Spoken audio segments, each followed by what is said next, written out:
straight up. Blackness I aye. Who tell the truth? Mark Benskop, defend the ghetto youth. Mark Benskop, radio station is the fruit. Mark Benskop, straight up from the root. Mark Benskop, who tell the truth? Mark Benskop, defend the ghetto youth. Mark Benskop, radio station is the fruit. Mark Benskop, straight up from the root. Mark Benskop, I do it for the love, him not do it for no money. Straight up, him attack, educating everybody. Big up my friends and big up my family. Turn on the radio, catch the vibes, it's integrity. Straight up, Benskop stands for unity. One people, one nation, one destiny. Free up the truth in the air, even the blind can see. The deaf can hear, the dumb can talk, the cripple can walk. Boom. Who tell the truth? Mark Benskop, defend the ghetto youth. Mark Benskop, radio station is the fruit. Mark Benskop, straight up from the root. Mark Benskop, who tell the truth? Mark Benskop, defend the ghetto youth. Mark Benskop, radio station is the fruit. Mark Benskop, straight up from the root. Mark Benskop, we have to gather wrong, grab a seat and sit down, pay attention. Education, liberation, we have to stand strong. Benskop upon the radio, lively up the program. Everybody call somebody and let them turn and tune and pon the radio and catch the boom song. We boom it up already, we have to boom it up again. Expose and reveal him. Who tell the truth? Mark Benskop, defend the ghetto youth. Mark Benskop, radio station is the fruit. Mark Benskop, straight up from the root. Mark Benskop, who tell the truth? Mark Benskop, defend the ghetto youth. Mark Benskop, radio station is the fruit. Mark Benskop, straight up from the root. Mark Benskop, I do it for the love, him not do it for no money. Straight up, him attack, educating everybody. Big up my friends and big up my family. Turn on the radio, catch the vibes, it's integrity. Straight up, Benskop stands for unity.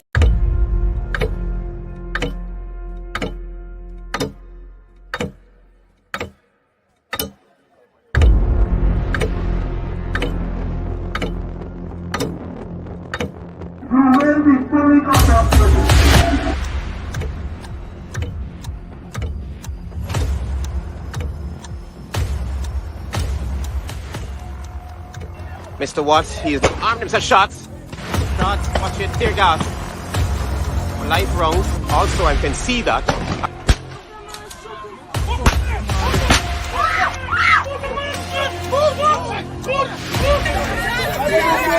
Just for Quendon!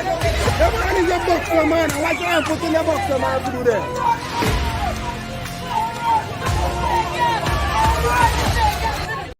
Are you confident that you're going to deliver credible and fair elections? Of course. Only one way I know, and that is the correct way.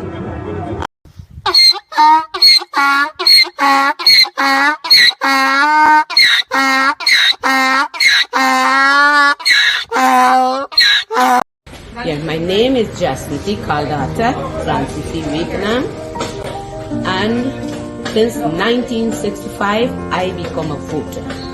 And I always place my ex next to the cup. And what they are doing today, I can't take it. So I have no more vote to give to PPP anymore. I'm not going to vote anymore no more. If they have to lose by one vote, they're losing it by... Think about not eating chicken curry. Think about the police gotta come and you gotta hide your curry. You don't want those days back. We are voting for the PPP to secure our future and our children's future.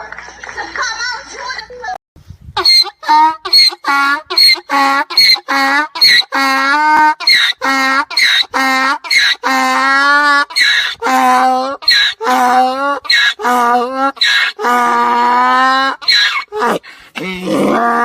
Hello, this is attorney Shellen Washington, owner and founder of the Washington Law Firm, located at 455 Utica Avenue in Brooklyn, New York.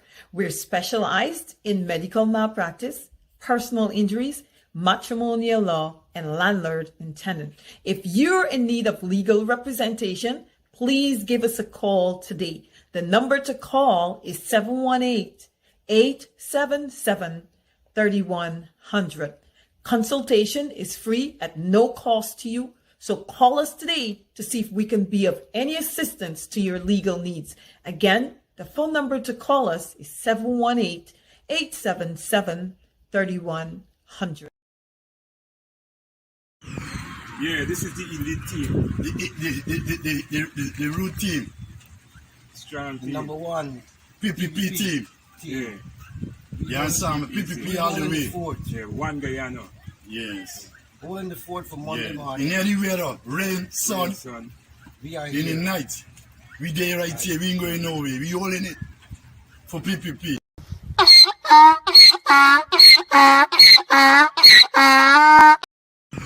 Yeah, this is the elite team. The root team. Strong team. Number one. PPP team. Yeah. Yeah, Sam. PPP all the way. Yeah, one Guyana. Yes. Holding the fort for Monday morning. In any weather, rain, sun. We are in here. the night. We there right here. We ain't going nowhere. We holding it for PPP. Right. PPP all the way. Yeah, we definitely strong shit. Yes. Yeah. PPP all the way. Yes. Big us up. Yeah.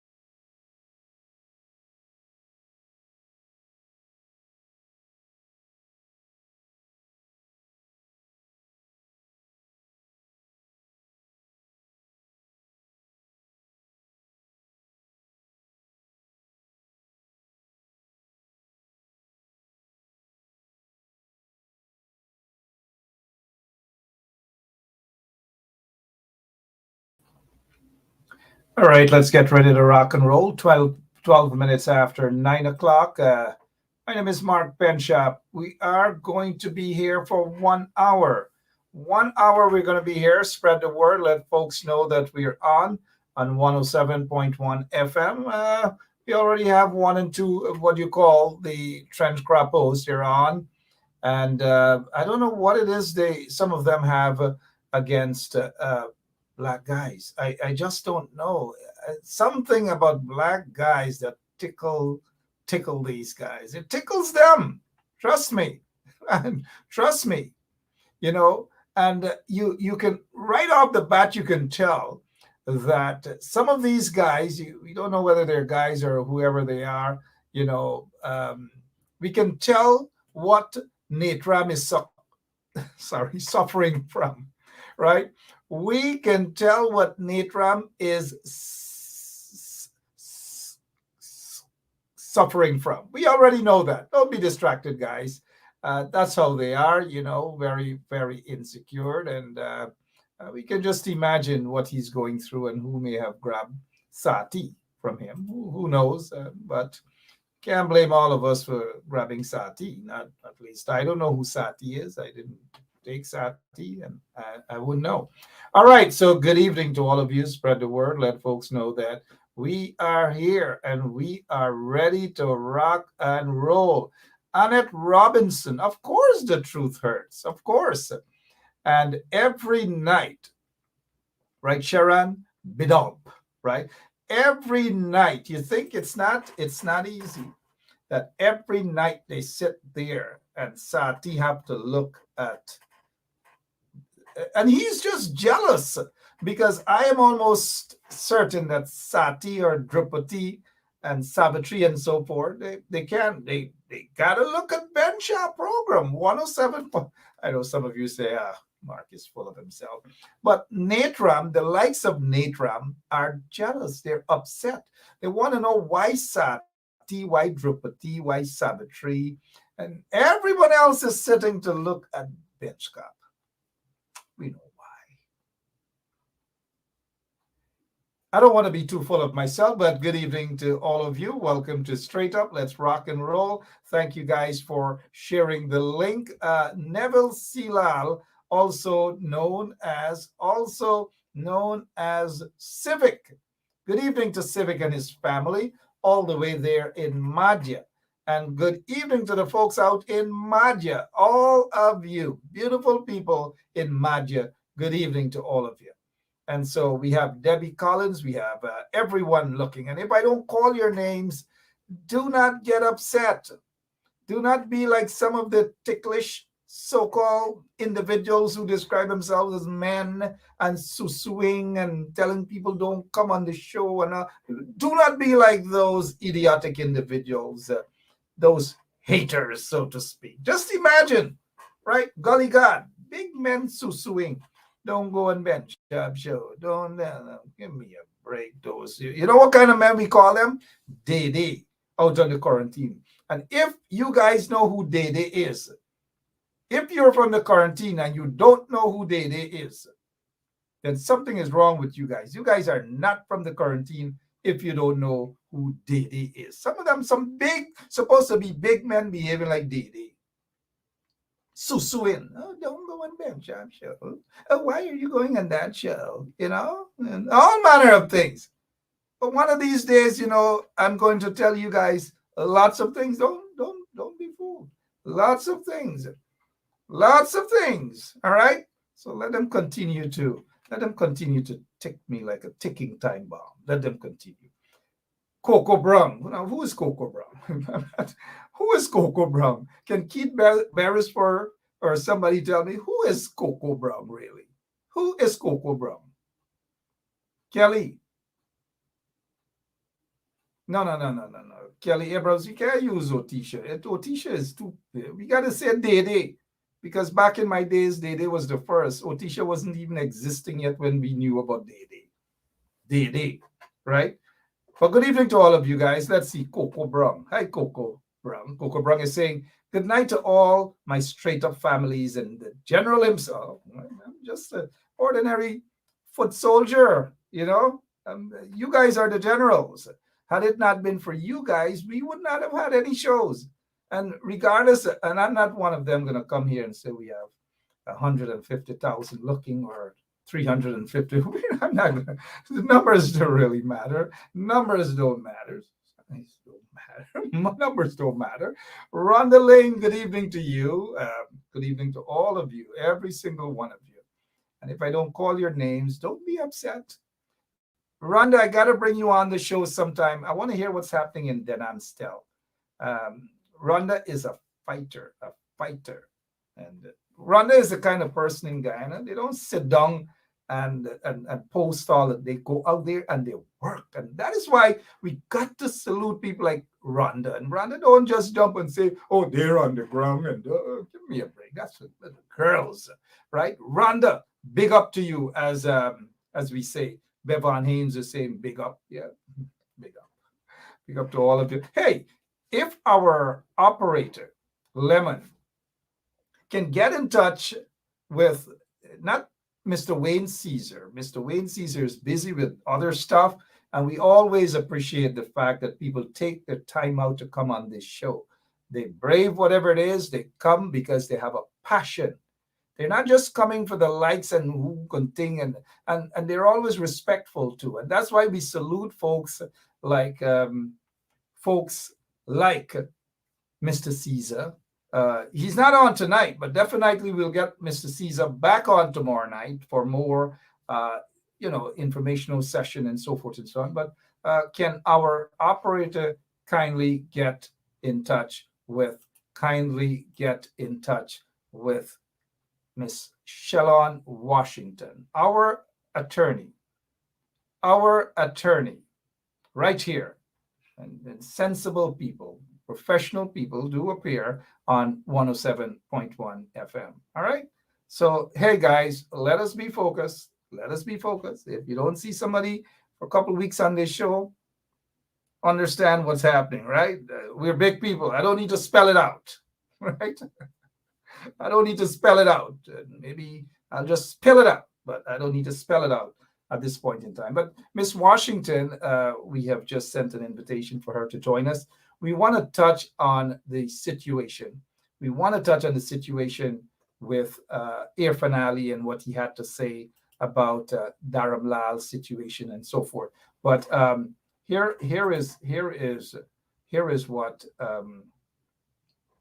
is what we want to specifically talk about.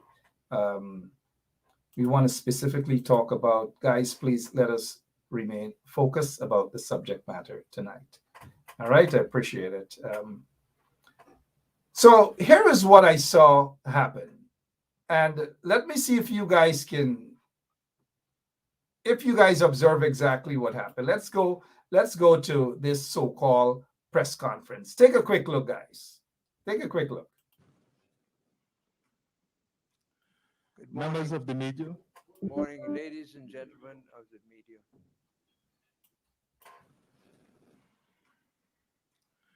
Members of the media. Good morning, ladies and gentlemen of... What happened there just now, guys? Tell me. What happened there just now? What happened there just now? Tell me straight up. What happened there just now? What happened there just now? Do you guys want me to replay it again? Come on, Lemon, let's go again. Tell us, what happened here just now? Members of the media. Good morning, ladies and gentlemen. That swine is at it again. That swine is at it again. And both of them deserve this. Both Kit Nascimento. Oh, we're told that Miss Washington is with us. Great. Kit Nascimento and Irfaan Ali, they get the first award.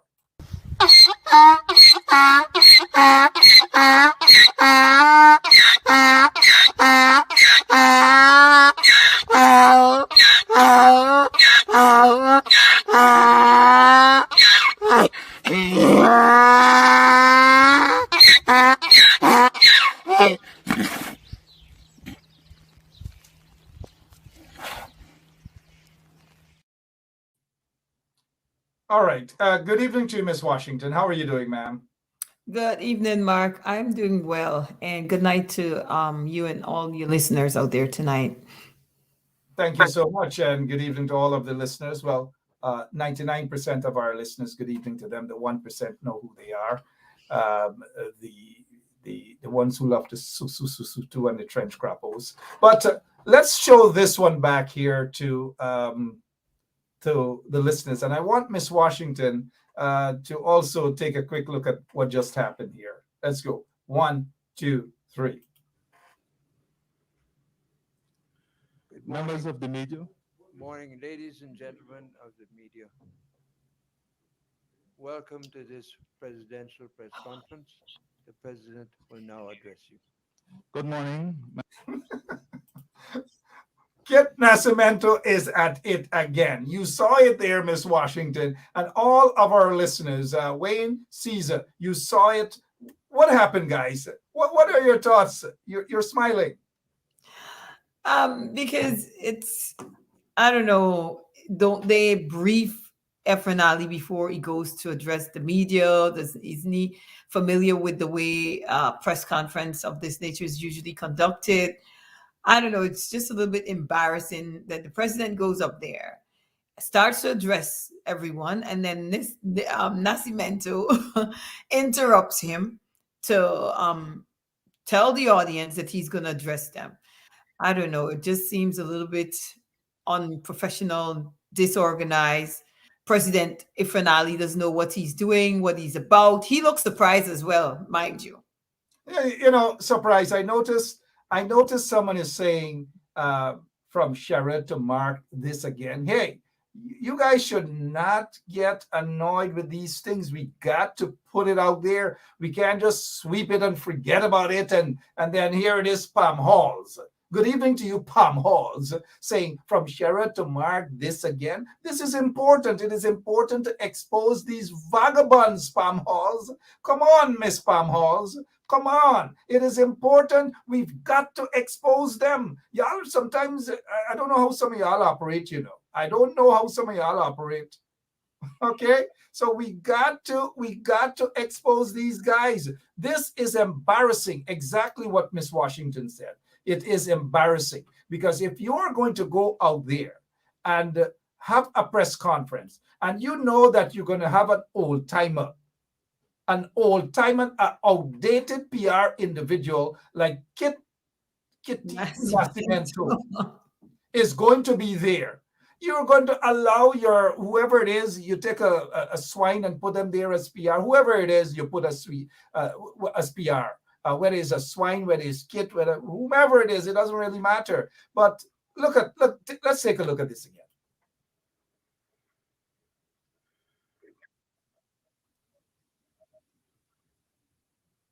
It is embarrassing. This is embarrassing. And that is why we got to keep exposing these sort of things for people to see and for people to hear. Now, I didn't say anybody's relic or anything. I just say if you put a swine, if you put Kit Nascimento, if you put someone 400, 600 years or whatever, Kelly, you want to see it again, right? But hey, guess what, Miss Washington? Before we give you another opportunity for your opinion, what we just saw there, we got to give Kit Nascimento and Irfaan Ali an award. We got to give them. 1, 2, 3.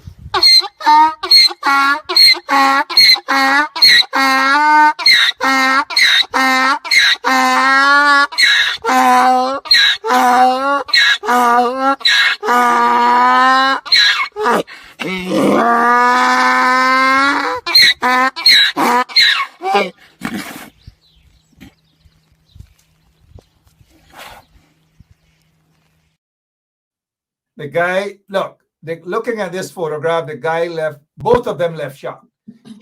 Kit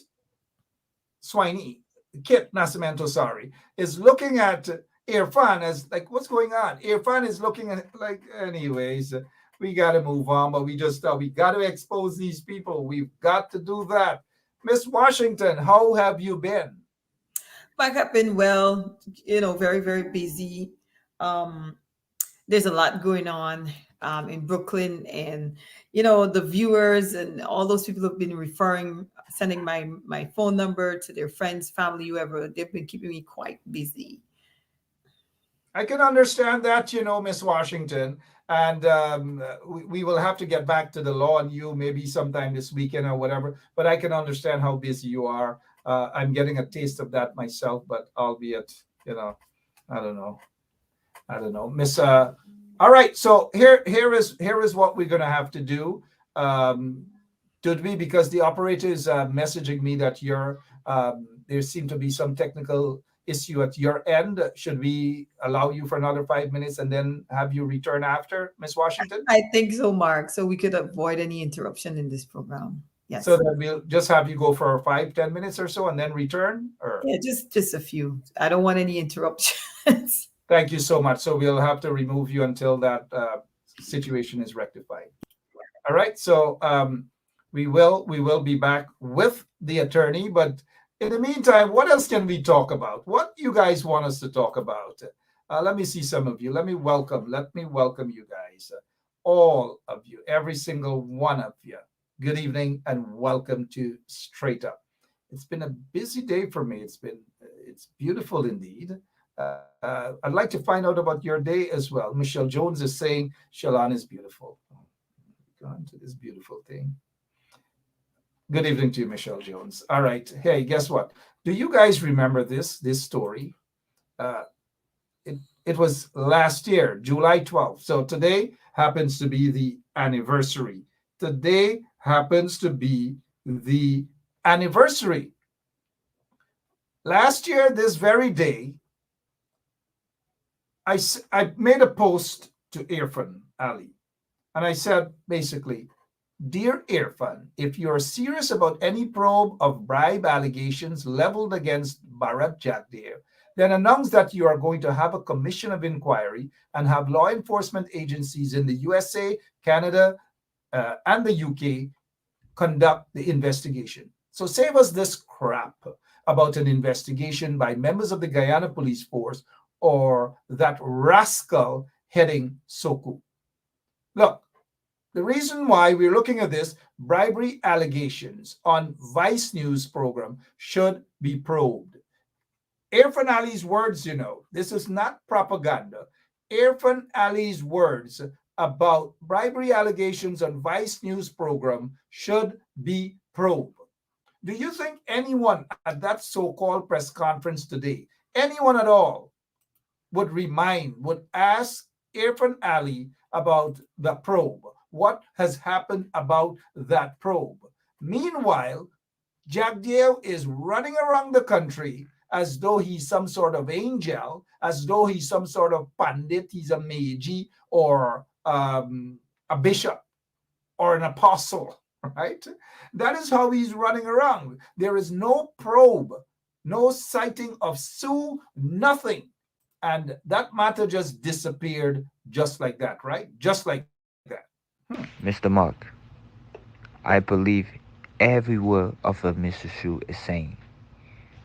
I am also afraid of a Mr. Shu. Mr. Shu, if you are listening, I don't want anybody to harm you.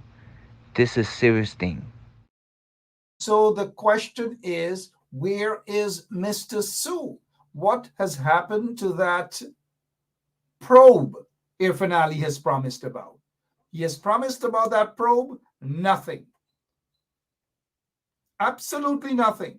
Probe into the Madhya, the COI, nothing thus far. All we have been getting from Irfaan Ali is lies, lies, lies, lies, and more lies. Welcome back, Miss Washington. 1 year ago, Irfaan Ali said bribery allegations on Vice News program should be probed. 1 year now, over 1 year now, nothing at all. Your take, please, ma'am. I think by now the people of Guyana are aware that Irfaan Ali makes a lot of promises, empty ones at that. They're just promises, but he never actually act on those promises. And we've seen that in a lot of numerous instances, even more recently with the allegations against Dharamlal, where, he just said it needed to be investigated. But everyone know very well that that became a cold case, just like everything else, where there's allegations of wrongful conduct by any government official. Irfaan Ali embraces wrongful conduct, he condones it. And, we know that when it surfaces, the thing that he does, he comes out and he say it will be addressed, it will be investigated. But we know it's quickly swept under the rug, just like every single allegation of corruption or corrupt practices we've been hearing about in the government or during his presidency. Irfaan Ali has to be one of the most corrupt presidents, like maybe second or behind Bar Jagdeo, that Guyana has ever seen. I don't think this administration that we have is capable of having any person who is capable of doing what is right, what is morally correct, what is just. It's one thing after the next. And all he does, he comes out and he wants to appease the population. He wants to appease the opposition. So he comes out and gives the impression that he will investigate, he will take measures, he will take action. But really, he knows very well he never intend to do anything about those allegations. Absolutely nothing about those allegations at all. Nothing, absolutely nothing. Comes across as a fraud. But don't forget, 19 fraud charges, 19 fraud charges. Had it not been for a corrupt elections, guess what? Guess what would have happened? Irfaan Ali, no kidding you, Miss Washington. Irfaan Ali, maybe they would have called your office to represent him. And maybe we'll be hearing from you that you'll have to sleep on a particular issue.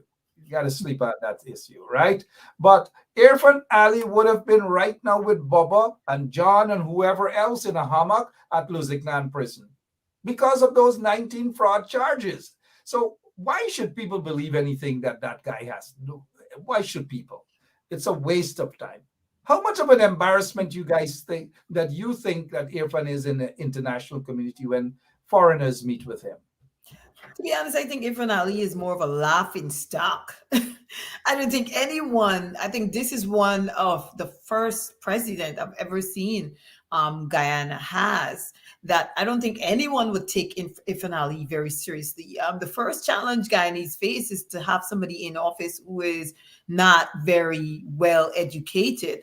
And I think in the past, he's a doctor. He's a doctor. He went to the Miss Washington. He went to the best university in the world, not Harvard, not Yale, not Oxford or Cambridge. He went to the best university in the world, not even John Jay College. And John Jay College is supposed to be high up there. I mean, if you measure Irfaan Ali against all the previous or all the prior presidents we had, I think there's no comparison. Even though we had some really bad ones before we got to him, I don't think there were any that is half as bad in terms of not being able to deliver a proper speech, not being able to properly represent Guyana at certain international forum. It's laughable. It's atrocious. Have you heard Donald Ramatar speak? Donald Ramatar. Ramatar had a speech impediment, I believe, but at least Ramatar went to university. I'm sorry. At least, well, to give Donald Ramatar some credit, I had no problem with how Donald became president, albeit a minority president. And even though they try a little something to be a majority president, right? At least Donald is in a better position than him. And do forgive me, Donald, in terms of that. The speech impediment, Mark. I think he has tight tongue, heavy. It's called a speech impediment. Whatever it is, it's a speech impediment. Whatever prevents you from speaking properly, it's referred to as a speech impediment. But other than that, at least he was a little bit, educated. So we had somebody who could at least minimally represent Guyana properly at the international forum. But in this case, we have somebody speaking to Congressman Akeem, who couldn't really relate to Congressman with all those degrees behind Congressman's name. Where is it? Birmingham University, Georgetown University, New York University, compared to a man who claimed that he went to university behind I-Flat Copen. I-Flat Copen University. Nobody can find it, right, Roxanne Best? Go to I-Flat, and if you guys find I-Flat University, guess what? You guys will get $13 and a box of chicken from KFC right here on 107.1 FM. Right here. It doesn't exist. It doesn't. Now, Miss Washington, I don't know. That guy is indeed an embarrassment. He's a disgrace. But I saw some foreign secretary, Robert Passad, who happens to be Jagdev's nephew-in-law. Robert Passad is now meeting with the Deputy Secretary of State for Western Hemisphere. He met with that gentleman today. Why is it that we have in Washington, why is it that we have Robert Passad, the foreign secretary, meeting with all these quote-unquote dignitaries in the U.S., and nothing from your guy from Linden, Sam Hines, who is supposed to be Guyana's ambassador to the U.S.? You see, Mark, I'm not sure why, but we could assume why. Although I don't have all the facts as to why Sam Hines is not being allowed to perform his functions or responsibility, we can assume why. We know that we are Guyanese are under a regime that is a dictatorship, essentially. That's what we have, a dictatorship. And because of that, this dictatorship, the PPP tries to control everything. They want to keep everything under their paws. And the representation is so atrocious that there's no diversity here. Let's be clear. When it comes to representation under the PPP, there is no diversity. The faces that you will see repeatedly is Indo-Guyanese. They have essentially blindsided all the Afro-Guyanese, moved them out of the way when it comes to representation on the international forum. You would scarcely see any Afro-Guyanese going to represent the PPP anyway. So if Sam Hines is being replaced by Robert Passad, I mean, I am really not surprised. It shouldn't be surprising to the people of Guyana, because we have been seeing this when there was the oil and gas forum that you spoke about on this program, and you brought the picture here, you showed it to the audience, and it was by and far a representation of Indo-Guyanese. There were no Afro-Guyanese there. So representation is lacking severely under this administration. And we know this. The Guyanese people are aware of this. And this is why we fight so hard. We push so hard. And we don't want to make this necessarily just about Afro-Guyanese, but a lot of it has to do with that. We see it openly. The PPP openly, they don't try to hide this. Put Indo-Guyanese in the forefront of everything and keep the Afro-Guyanese behind. It's like the saying, if they used to say in America, if you brown, stick around. They said it in Guyana too, if you black, stay at the back. So, I mean, we got that same kind of mentality going on under the PPP regime. If you brown, stick around. If you black, stay behind. And that's their mentality. I haven't seen them using much Afro-Guyanese and pushing them to the forefront to do what they're supposed to do. They've taken over and they're dominating everything. Absolutely. Ms. Washington giving her opinion on matters concerning Guyana. Do you know there's such an agency that is called the Ethnic Relations Commission, ERC? They monitor programs, and if they feel that people are talking things to attack the regime in the area of race and so forth and so on, then they usually send out letters and saying they're going to charge people. They have been doing that for years. The ERC is, in my opinion, an illegal entity. And I say this because some of them might be monitoring this program. Not that we're concerned about that anyways. They always monitor it for years. But what is your take on an entity such as the Ethnic Relations Commission that is getting millions upon millions upon millions of taxpayers' monies to basically police people, mainly opponents of the PPP regime? And if you say words such as Irfaan Ali is an idiot or Irfaan Ali is a racist, then they're going to come after whoever says that. What is your take on such an agency, please? I would believe that agency is illegal because any organization, and the thing about Guyanese, they don't challenge anything. A lot of times we follow rules blindly, we're told and we follow. We're told and we follow. But our eyes has to be open. We have to be awakened to recognize a lot of things that we see happening when we think it's normal in Guyana. It's really not normal. For there to be an ethnic relation commission that is censoring things that people say, if they see something and they want to comment about it, that's what happens in a democratic society. And if the Ethnic Relations Commission doesn't recognize that there's something called free speech, and that if someone recognizes there's no diversity in the administration and they're not seeing the equality in what the PPP is doing and they would like to speak up about it, the Ethnic Relations Commission should actually embrace that, because their purpose should be to ensure that there's diversity rather than doing something that is illegal, censoring people's conversation. That's not their job.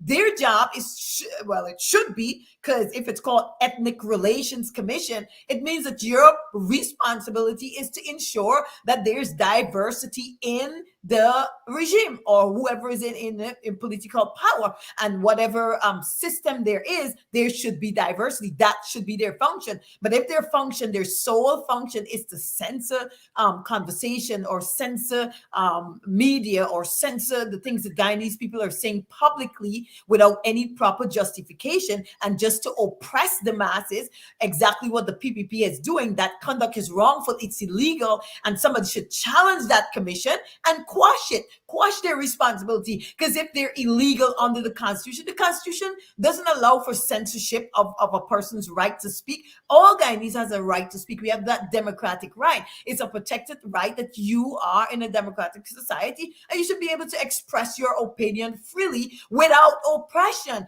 But we've been living under this sort of regime for such a long time that it has become the norm that the people of Guyana would sit down and allow idiots to set up a commission called Race Relation Commission to censor the media, to censor what is put out in public domain regarding the administration, and allow that. That is slackness. That is disgusting. It's illegal. and it needs to stop. Their purpose should not be to censor the people of Guyana, but it should be to ensure that there's diversity, because every single democratic society ensure, or they have a commission or a committee that ensures that there is diversity in everything that they do, especially in a country where there is more than one ethnic group. Diversity is very important, and that must be seen at every single level in the governance, and that should be the sole purpose or function of the Race Relations Commission. Any other purpose, somebody should challenge them, take them to court, and have their whatever statute that formulate them. It should be struck down as illegal if that's their purpose. I don't know how they were established. I don't know what legal authority the PPP used to establish this Race Relation Commission. But if it's in contravention to the Constitution, it needs to be struck down. Absolutely, I can't go wrong with that. We definitely will. I'm not sure that that is part of the Constitution. If any one of you, if we have some constitutional experts out there, can say that the ERC is actually a constitutional entity, agency, then we can argue about that. But if it is not, I agree 100% with the lawyer. She is the lawyer here, mind you, and we got to respect her legal opinions. And so if the ERC is not part of the Constitution, well, then the ERC is in fact infringing on our constitutional rights. No government agency should be set up to infringe on those rights by policing people. It's as though you can't say that Merklyn Scotland is a racist. You can't say that Wayne Caesar is this or that. The ERC is going to be down your throat, and we cannot live in a society like that. And mind you, Merklyn, I'm not saying Merklyn Scotland, I'm not saying that you are. I'm just using that as an example. And so forth. We got to challenge these things completely. And if it is not part of the Constitution, since Miss Washington is allowed to practice in Guyana, maybe we can take up this case here and challenge the legality of the Ethnic Relations Commission. If it is not the Ethnic Relations Commission, it is some cybercrime act, some cybercrime bill to police and bully people. So we have every single, they're trying to corner us. Well, not me though, not me. I don't have time with them. Miss Washington, you wanted to add something else? I mean, I've read the Cyber Crimes Act, and that act, I have a lot of problems with it, the way it was drafted, and the issue of enforceability and how are they going to be able to exercise jurisdiction. I think one of the things that the draft person or the people who draft the legislations in Guyana, they don't think about, in the United States, we think about long arm jurisdiction. We think about how you're going to exercise jurisdiction over a person who is not even present in that country and who's probably not even going to ever go to Guyana. So when these people sit and they draft, I think they're so limited in terms of how they think about enforceability of these laws that they don't foresee a situation where something happens in a foreign country and you got no right, by the way, to go into a foreign country and tell them, oh, somebody went on a computer or somebody did something using the internet in your country and it affects somebody in Guyana. I think a lot of times when these people sit I think we have a lot of idle draft people who don't really rationalize things and think it through and think about the legalities of what they're doing and think about how it infringes the legislation in other countries and think about sovereignty. Sovereignty is the most important thing when you're drafting a law, because any country has their laws supersedes any law in terms of determining whether a crime was committed in their country, in their borders, in their jurisdiction, whether it was committed there, and whether or not the person is subject to any prosecution, and whether or not there's any issue of extradition, whether or not that could even become a possibility of discussing it. And I think when the draft people in Ghana sit down and they think about doing things, they think mostly about oppressing people versus think about the legality of what you're doing. Think about whether or not your statute would be enforceable. Think about whether or not it would withstand a constitutional challenge. Those are the things I think they fail to consider when they're sitting and drafting things out of spite, ill will, or just to oppress people in Guyana. One of the things with the cybercrime bill, it was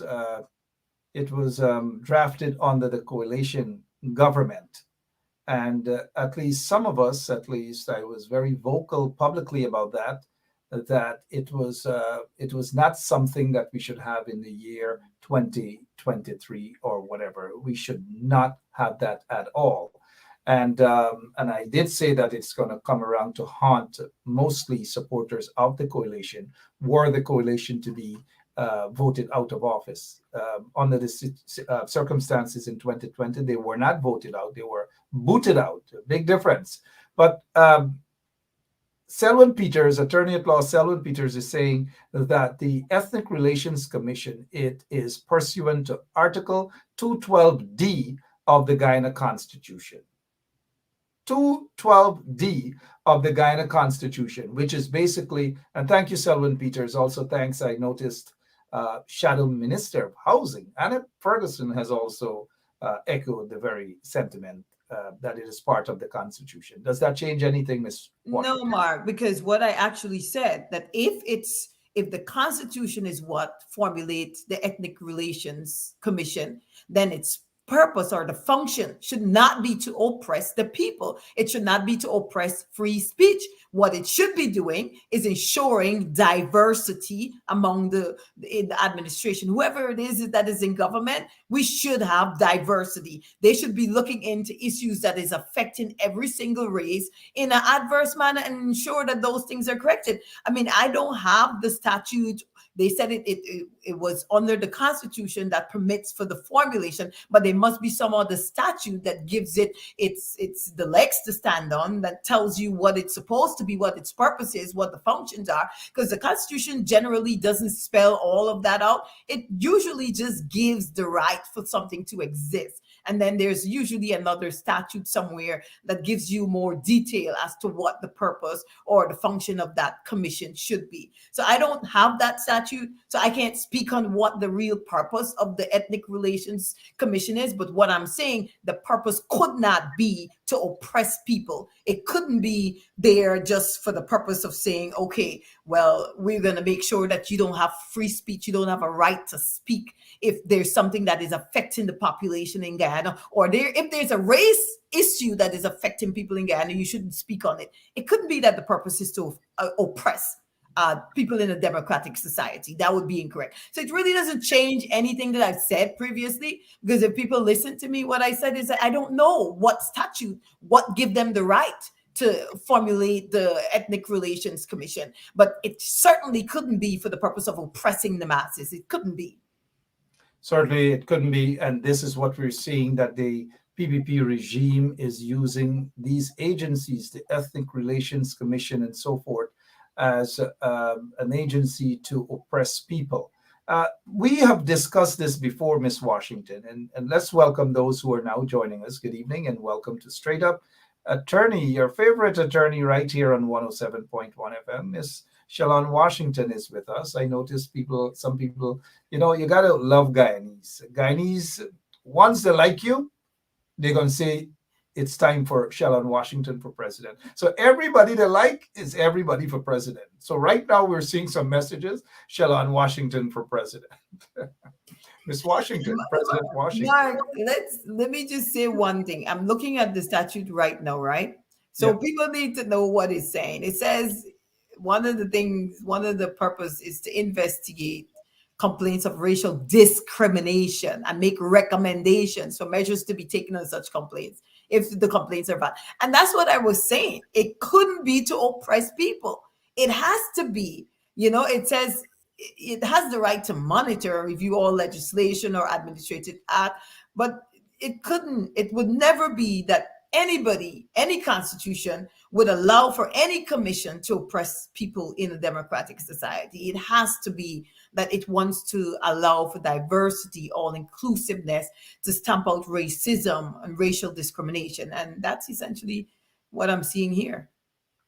Absolutely. And we're not seeing that from the Ethnic Relations Commission. They're targeting political opponents of the PPP regime. That's a fact. It's got to stop, and somebody's got to put a stoppage to that via some legal means. Miss Washington, what is your take, though, that persons outside of the jurisdiction of Guyana, that the Guyanese dictators want to hold those individuals accountable for laws that they consider to be broken in Guyana? What's your take on that? I would say whoever is thinking about that, that person cannot be somebody who actually attended law school. It cannot be somebody with a legal mind. It cannot be somebody who specializes in criminal law, period. Because one of the basics of criminal law is when it comes to crime, criminal activities, that crime must be committed on the soil in the particular country that is seeking to prosecute for that crime.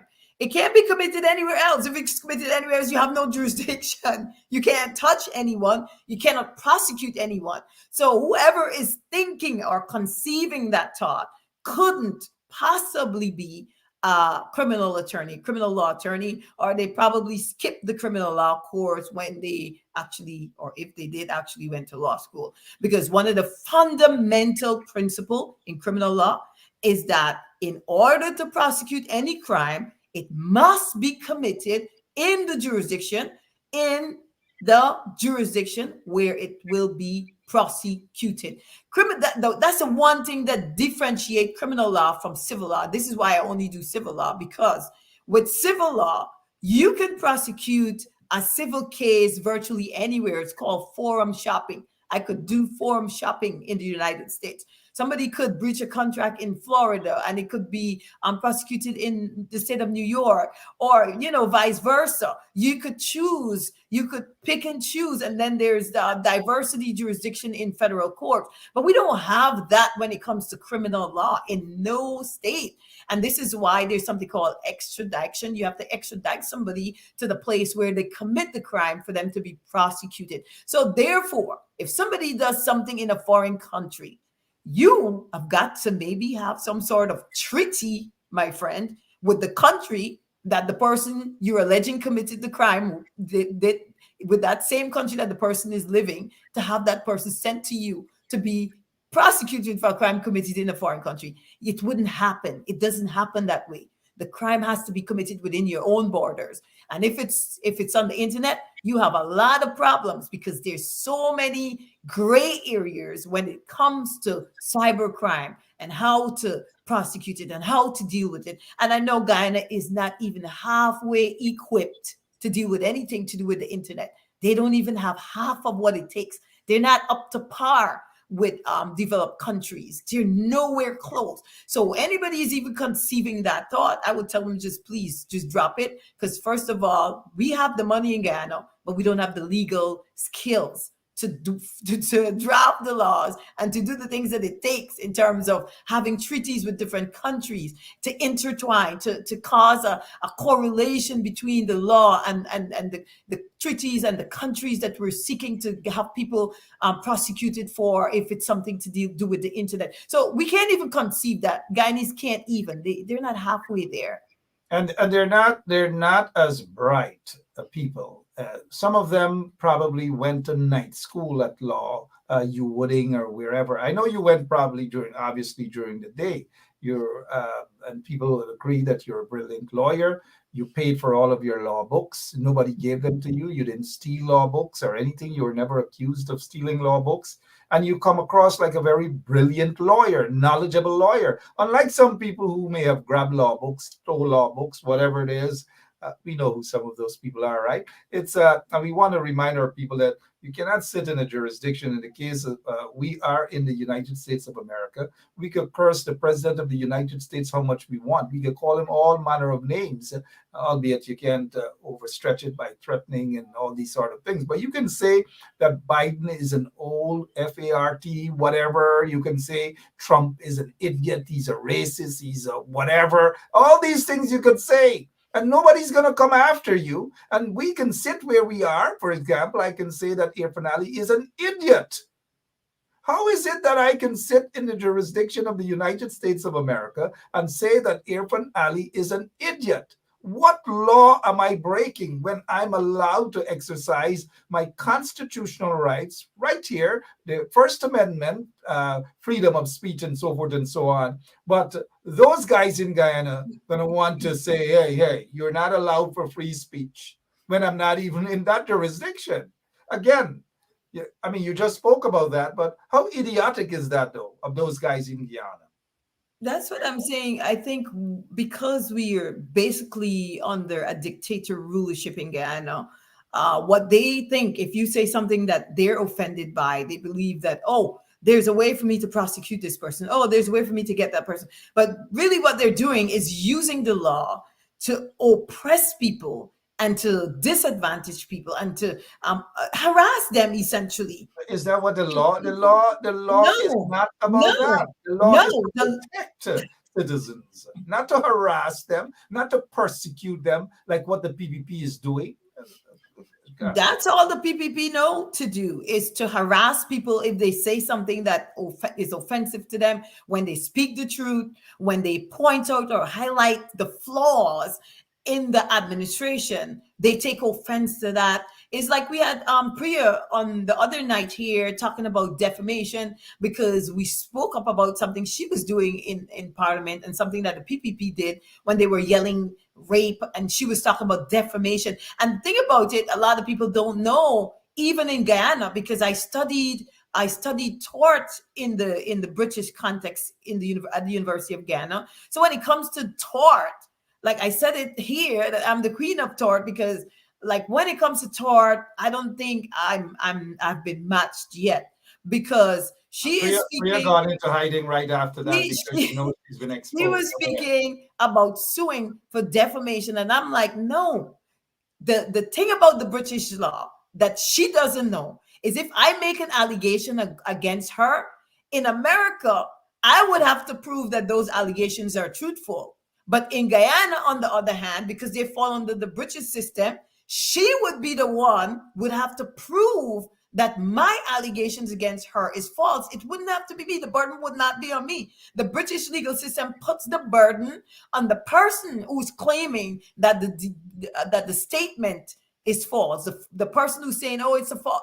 If she's saying the statement is false and I defamed her, she will have to establish that, yes, I did say a false statement. And I don't know how she's going to prove that, because the internet is so versatile, right? A video could be on the internet today and then it could be removed tomorrow and you can't find any trace of it. So that would be a really extremely difficult task under the British law to prove anything of the sort. And the other thing is, in the context of a public officials, if you are in a public office, is a different standard for you when it comes to defamation. So you're not given the same type of treatment as a layperson, as a regular citizen who is not serving as a political or in a public office. And when you're in a public office, different standards apply to you when it comes to defamation. It's not that easy. People could say whatever they want, and you could try, but you're going to fail when it comes to defamation. Or even libel. As a matter of fact, I think she said slander, right? All manner of things. She wasn't. I'm not even sure whether she was under the influence of something, ego. You could be under the influence of something. But I come across very few brilliant lawyers in Guyana. Some of them just rush through law school. A lot of them just don't have what it takes, honestly. And this is not knocking them, but Miss Washington, we were always, it's always a privilege to have you with us. I noticed Lord Stewart. Good evening to you, sir. He says here, so, going back to what you said there, so they're breaking the law to hurt the citizens. A twist of the law is breaking the law. Your take on what Mr. Stewart is saying there?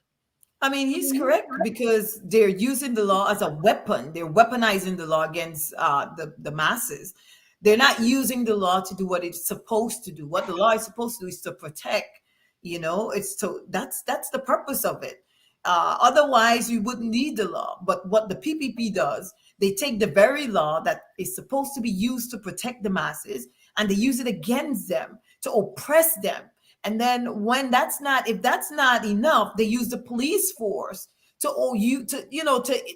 instigate their oppressive behavior, and they perpetuate that from one administration to the next. So they're in office in perpetuity. So those who went to law school know what I'm talking about when I speak about in perpetuity. The PPP has been in office in perpetuity. And it looks like if the people of Guyana don't get up and say that enough is enough, we're not going to allow you to rig the election. We're not going to allow you to steal our vote. We're not going to allow you to use forgery and fraud to prevent fake vote and fake IDs and pretend that if somebody is in America or they're in Suriname and said that they vote, we're not going to allow you to do that, because if we do, you're going to remain in perpetuity in that office, and we're not going to allow that. We're going to stop that right here. This is where it ends. And this is why they get so annoyed and they try to oppress people, because when there's shows like this that is highlighting the things that they're doing, their oppressive conduct to the masses in Guyana, they get aggravated. We get under their skin, and then they want to get up, and then they want to, the people who are going out in the street and they're protesting, they want to find means and methods and ways of which they could put as spokes in their wheel to slow them down or to put a stop to them. And this type of conduct is unlawful. Really and truly, the PPP is unlawful. They're illegal because their conduct against the people of Guyana is illegal. And I say it multiple times. The people own them. They don't own Guyana. They don't own the people of Guyana. So they sit there on their high horses and they oppress you. But you got to understand that they're not your boss. You are their boss. The people of Guyana is the boss. They employed, well, in this case, we don't really think they employed, but we know that the people forced their way in. So the people of Guyana were forced to accept them as their employee. So why do you think it's called public service? You're a public servant. Let's get it straight. The president is a public servant.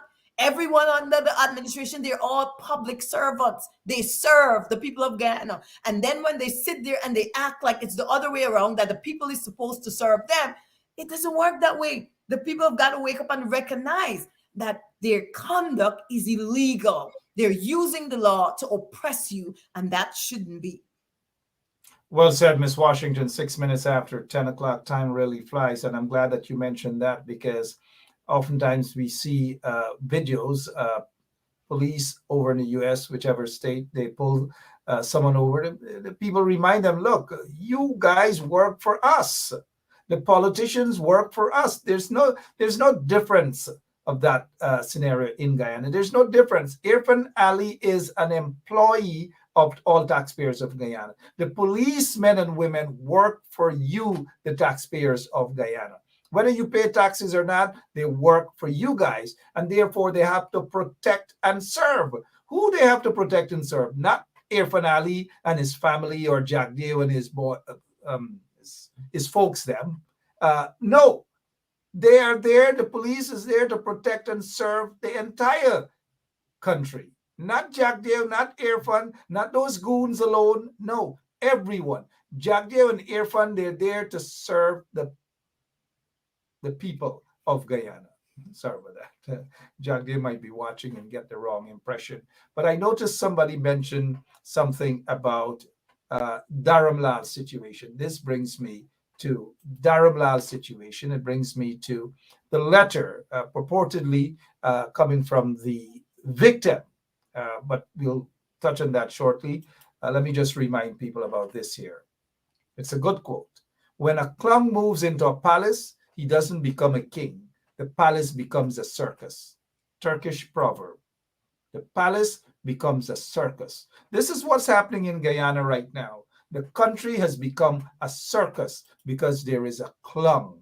There's a clown at the head table right now. And that clown is Irfaan Ali.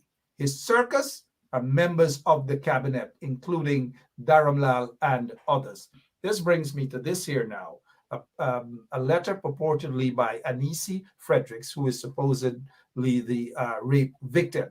And she is saying here, basically in closing, I wish, she's saying here, quote, in closing, I wish to reiterate that I have no issue with Minister Dharam Lal, and this issue should have never escalated to this extent. Ms. Washington, did you just hear that? Your take, please. the first thing I would say from just perusing that letter, I think it's really unfortunate that the people of Guyana has no, some of them, not all, but they have no moral values. They have no dignity. They have no shame. Because if a teenage girl comes out and she makes allegations of rape, that she was brutally raped, that is something that should be making the headline. She should want to make a big deal out of that because number one, her dignity is gone, stripped from her. She claimed by force. And if you come out and you tell the public you were raped, you made a report, you went to the police, you went that far, you made a report. Now, what are we to think of her if she even accepted anything, any compensation, any form of compensation from either the PPP or from Dharam Lal to write this statement? She should be ashamed of herself. Our parents should be, because the entire time, the entire country was saying to protect her, to protect you, to protect her, to stand with her. And then for her to come and turn around and to protect the pedophile and to publicly make a statement which is blatantly false, because in the beginning, that's not what she was saying. She never said she never had any issue with Dharam Lal. She wanted Dharam Lal to be persecuted. Otherwise, she would not have gone to the police and make a report. And now, if anything, it makes her look very, very bad, her and her family. And what she does now is exposes herself. This is why you should never trust the enemy, because if she was influenced by anybody under the PPP to write this or to make this statement, she should be very careful, because now she's walking on very treacherous ground. She should be very careful, because now what could happen to her? They could turn around and prosecute her under the Sexual Offenses Act. In case she doesn't know, there's a provision there that allow for the DPP to prosecute you if you unknowingly make a false statement regarding rape allegations. So now she's exposed herself to be prosecuted. She's exposed herself for everything now to turn back to her. I hope she was prudent enough to sign some sort of agreement to give her immunity from any type of prosecution. Because to come out and what are we to think, and what are other young women in Guyana to think? That Guyana is a country that has no moral scruples, that we doesn't recognize or respect the rights of children, because she is echoing the same sort of sentiments that Bar Jagdio said in a press conference. And that's disgraceful. It's despicable, because Jagdio in the first place should not come out to make such a distasteful statement. That just goes to show he doesn't respect Guyanese women. He doesn't respect children. He doesn't respect the rights of children. Because of course, if we as Guyanese hear that a young woman was brutally raped, that's our job, to come out and speak up against a pedophile, speak up against wrongdoing. We're not supposed to sit silent. But when you have somebody like Bar Jagdio, lack of moral scruples, lack of any moral compass, he has no dignity, no pride, no shame to come and make a statement like that in the public domain. He is wrong for that. And then he's encouraging a lawless group of people to come out and support that type of rhetoric. He is wrong. And then to have the same victim echo the same sentiment, it is distasteful and it's disgraceful, because we know very well that statement was not done freely. It wasn't done on her own free will. We saw the mother in a video was making a statement and she was reading from a script. So what makes it any difference that somebody would have written this statement for this young girl? Because it's shameful, and I feel remorseful for her, because if they turn around and do something to prosecute her, now she's made a public statement claiming she never had an issue. Yes, you did. You claimed Dharam Lal raped you. And I don't care what the PPP do with this statement, because it's going nowhere. Dharam Lal still would not get a free ticket, because I believe that the purpose of this statement, the sole purpose of it, is to set the stage to put Dharam Lal back in his position. And I'm saying, no way under the sun, because we have sufficient information in the public to tell us that Dharam Lal is a pedophile, and we do not want pedophile sitting in high places. No way. Certainly no pedophile in high places, no pedophile in public space, so to speak, public offices and so forth. No pedophile at all. So we're not hearing anything much in terms of the DPP, the fact that they have covered up this matter. But what do you suppose? Because I've noticed some of the comments that they're not believing that that statement came directly from that little girl. Moments ago, you did mention that she is operating under duress. What's really, she's 16? What's happening there? How can we get to the bottom of this to hear the truth? Because obviously, Jagdev and Irfan and all those dunces are attempting to cover up this matter and present Dharamlal as some sort of angel and hopefully send him off to India as Guyana High Commissioner to India. You know, when I think about this entire scandal, I think about the Watergate investigation here in the United States. And a lot of times when there's allegations of wrongful conduct by, public officials, what usually happens is those allegations need to be investigated. And even if it does not result in a criminal prosecution, as the president, Irfaan Ali needed to ensure that a proper investigation was done. There was a file that was created under Dharamlal with every single piece of information and presented to him so that he would have this information. And then this information should be made, some of it at least, should be made to the public. There should have been a commission of inquiry to inquire into these allegations and to see whether or not it's a perpetual behavior on the part of Dharamlal where he engages in sexual conduct with young children. And if these allegations, which we know there's credibility to it, we don't know that it's to the level where we could have him prosecuted, but we do know that there's credibility to it. Whether or not he said there was consent or not, we know that he is engaged in sexual conduct with minors, children 16 or older, or I don't know if there were any allegations regarding kids younger than the age of 16, because we know in Guyana the age of consent starts at 16. And I'm saying that the thing is, if Irfaan Ali is aware of these conduct, he has a right to let the people of Guyana know that an investigation was done and these are the findings. And we do believe Dharamlal should not be permitted to serve in a public office, regardless of his resignation. There should have been an inquiry, because in any developed country, that's what a civilized country do. That's what a civilized nation do. But we have people like Irfaan Ali that causes, you see, the situation with the war in Ukraine and the type of reports that they're giving about Ukraine being a relatively civilized country, unlike other countries. Irfaan Ali is the typical reason. The PPP is the reason why reporters like that makes comments like those. Because when you have corrupt leaders who are not doing things that they're supposed to do and have the country, make our country a laughing stock, have corrupt practices, have pedophiles, have illegal conduct, illegal activity in the governance without ensuring that there's proper transparency, there's proper investigation, and these things are made openly and the public is aware of what's going on. When they are failing to do these things, they permit international community to make certain conclusions and certain statements about countries like Guyana. People like Irfaan Ali and Bara Jagdev, that's what they allow. And this is why Guyana, everybody knows who we are now because of the oil money. We're now considered, relatively wealthy.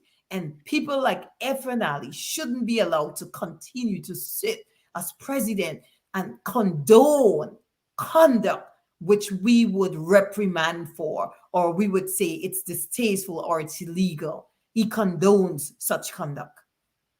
Thank you so much, Miss Washington. Well said. What's happening right now with our oil and the attraction of so many people outside of Guyana who want a piece, who want a taste of the oil, want a big barrel and rush out of the country. Everybody is getting rich except the ordinary Guyanese people. Everyone is getting rich. Don't you think the people in Linden want to get rich too? Don't you think they want proper roads, not those quarter inches and makeshift roads? Don't you think they want proper schools in Linden built by proper people? And I say Linden because almost $300 million taxpayers' money given to some lampy-pampy contractors out there in Linden who cannot finish not even a toilet, not even a classroom, going on 2+ years now, nothing at all. You know, the Guyanese people must benefit from this oil. It reminds me of, when you sitting at a fish shop or somewhere and you're liming and you get a case of Guinness. And sorry that I'm using this as an example. I've done the fish shop scenario already. And people that you don't even know coming and lime around you because they want a Guinness. That is what's happening with Guyana right now. People who never heard about Guyana, people who never gave a damn about Guyana, suddenly so concerned about Guyana because of the oil. Because they can go in there, they can get a contract, they can make hundreds of millions of dollars, and then they fly out back. Check when you travel, flying the airline. Guyanese got to go till long on the back. They can't afford a business class or first class anymore. I got to sit down next to the toilet. I almost asked the flight, the ticketing agent if they get a seat in the toilet for a couple of us to sit down because we can no longer afford $3,000, $4,000, $5,000 for first class or business class. But guess what? The bulk of the people who travel first class and business class belong to the oil company. And so when you sit down till at the back pit next to the toilet, and squeeze up about 3 of y'all next to in a seat, and one lady pull out roti and curry eating, another one pull out black pudding, and all these kind of things. You cloak up next to each other. They sit down spaciously out there in first class and business class. Guess who is paying for that, Miss Washington? Guess again who's paying for that? The very people who have no other choice but to sit in pit next to the toilet pit in those squeeze up seats. Those are the people who are paying for those people in business and first class. How ridiculous can this be, right? A rich country with oil, and the other day we heard, my found some gold pit now. That's another hundreds of millions of dollars of gold. And then you get the Chinese and the bauxite, you get the Russians and the bauxite, and the Guyanese got to carry their bauxite. I don't know what's going on, Miss Washington. Let's get to this. Let's get to this situation here with Irfaan Ali. We're still on this subject of Dharamlal and the rape allegations, and the young lady who's saying now, she didn't want. We don't know whether that's true or not. I want you to listen to this here, please, Miss Washington, and our listeners. Statement from Trinidad when you announced the resignation. Observers have pointed out that then you made no mention of the complainant in the case.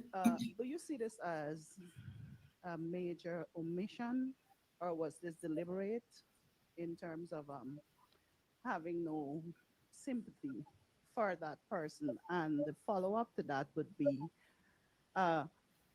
in that same Trinidad statement, you said, Mr. Dharamlal said that he didn't want to bring government into disrepute, hence his reason for the resignation, but he would continue to support the party. Does government plan on hiring him in any capacity? Or does your government, sir? Thank you. First of all, I want to make it very clear that children and women and their welfare is of utmost importance to me and this government. There is absolutely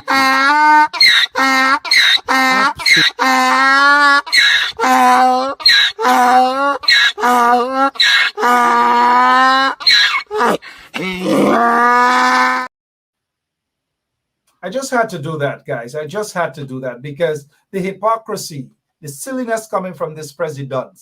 Let's continue, please. Absolutely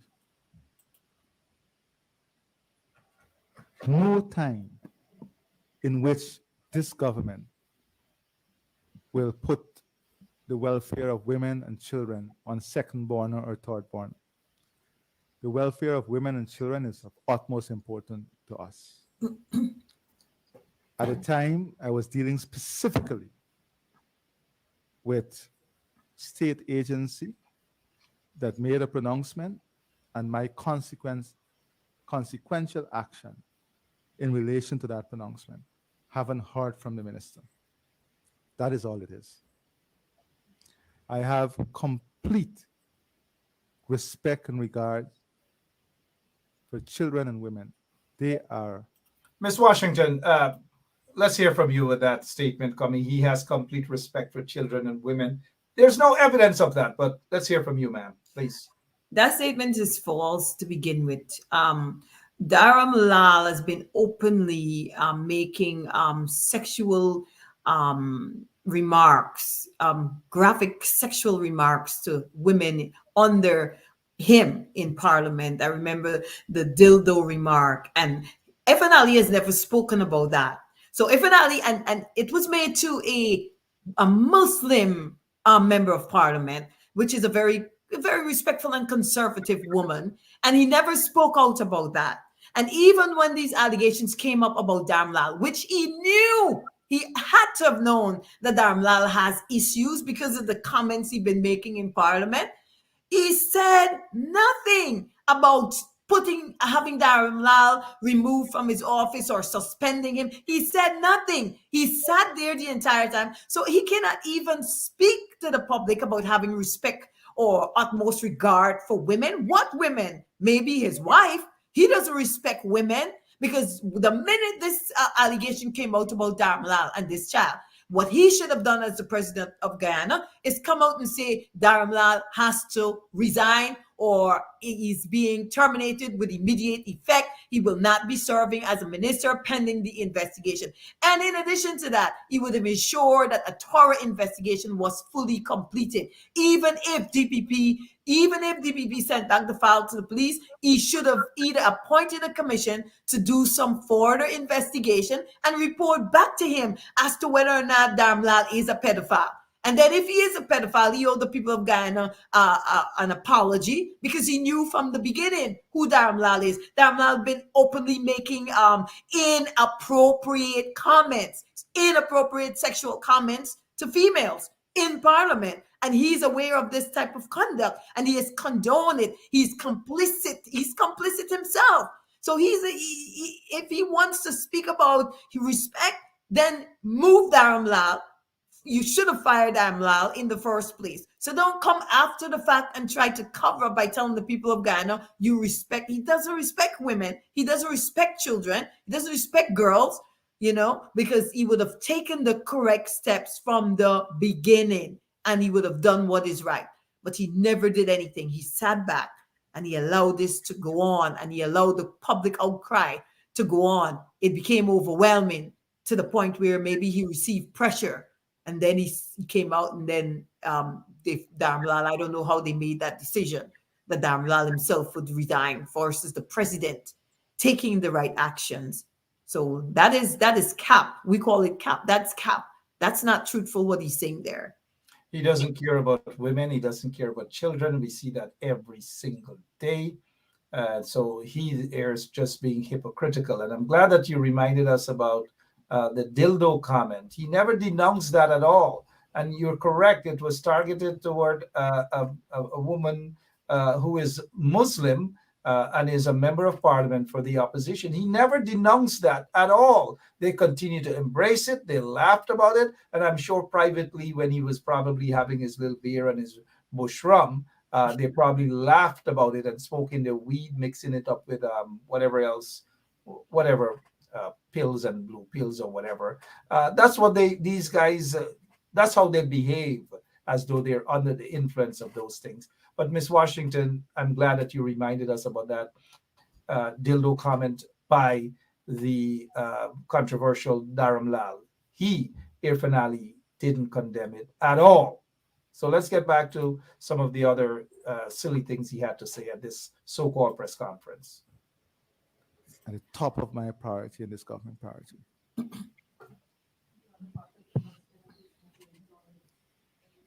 What is that? The follow-up on if. Well, the leadership of this party is decided by the members of this party at a Congress. Every leader of the party is elected at. I'm coming to, but I want to make this point very clearly. We have to follow rules, we have to follow system. And I'm working as president of Ghana to build systems that serve the population. System in which the population can find honor in being part of, and system through which we can trust. Just before, and I don't want to comment on this, just before I came to this press conference, some letter that is circulating was brought to my attention. I have not even read it. I have not even read it. You know, Miss Washington, I pause it there for a moment. He's lying. His facial expression, his body language, he's lying. He's saying some letter. He hasn't even read it. This guy is lying. Were he to take a lie detector test right now, he will fail that lie detector test. But somebody got to teach this guy how to pronounce word. It's beginning. It's beginning. It's not beginning from the beginning. Any thoughts on what he just said, mentioned there, Miss Washington? A lot of things that he's telling the public it's false, because if he wants to create a system that is based on trust and all the things that he's saying, let's start with the rape victim. Let's build a system starting with the government that is based on trust and is based on working for the public, for the people of Ghana. Let's start by giving the victim what was deserving. And even though the criminal aspect is over, let's see Irfaan Ali, if he's telling the truth, start by doing an investigation, get a commission to have an inquiry done into these allegations surrounding Dharam Lal, even though he's no longer there. Still, let's see if what you're saying is honest. You're trying to build a system that will work for the people of Ghana, that is based on trust, if it's based on honor. Let's start with something like that, with the victim, with doing a proper thorough inquiry into these allegations and to all the other victims who made similar allegations against Dharam Lal. If you do that, dear sir, then I would believe what you're saying, that you're actually attempting to build a system that's based on trust and honor for the people of Ghana. If not, then Irfaan Ali needs to take a seat and shut up, because there's no integrity, there's no trust in this administration. We've seen it repeatedly. There's none. Absolutely none at all. What trust is he talking about? He has no heart. He has shown nothing at all towards victims. His definition of victim is that Dharam Lal is a victim. That is why the PPP came out and they're saying that Dharam Lal is a big asset to the PPP. And that is what these guys are about. Miss Washington, I'd like to have your closing remarks, because we have all had enough of this president. This guy who is basically a farce, a waste of time of a human being. Let's remove him. Please, your closing remarks, please, Miss Washington. Absolutely, Mark. Thank you again for having me on this program. I want to say thanks to all of the listeners out there tonight who shared the link. You rallied here with us. You stayed with us throughout the entire program. I want to say thank you. And I would always express my gratitude to all of you who have consistently been referring me, giving your friends, your family, your neighbors my number. I want to say thank you. I appreciate all of you and all that you're doing. I want to say, without you guys, you guys are the real star, because without you guys, we wouldn't be able to do the things that we do. So I want to say thank you very much. I appreciate all of you. And again, Mark, thank you for having me here on the show.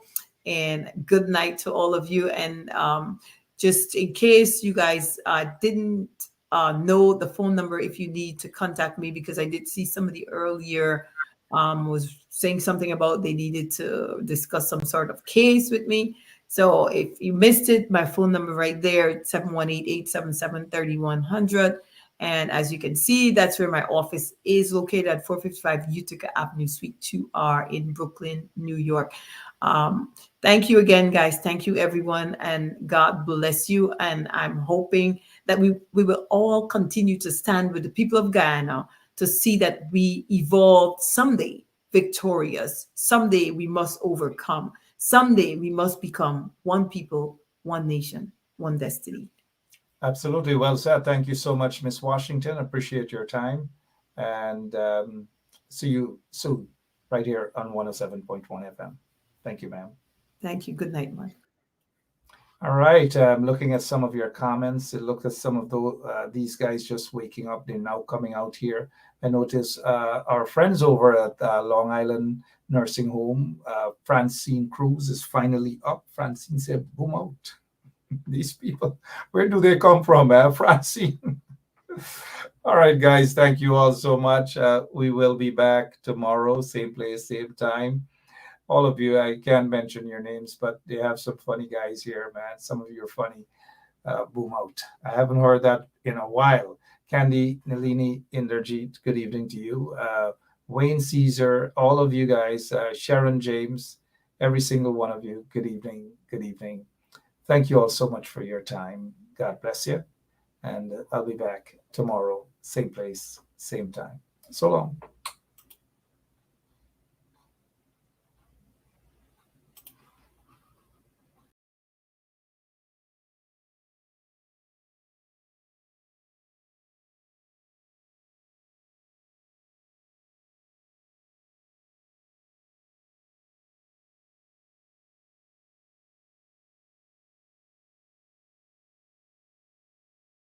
Hello, this is attorney Shellen Washington, owner and founder of the Washington Law Firm located at 455 Utica Avenue in Brooklyn, New York. We're specialized in medical malpractice, personal injuries, matrimonial law, and landlord and tenant. If you're in need of legal representation, please give us a call today. The number to call is 718-877-3100. Consultation is free at no cost to you. So call us today to see if we can be of any assistance to your legal needs. Again, the phone number to call us is 718-877-3100.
Basement, level vibes with another one, straight up, blackness aye.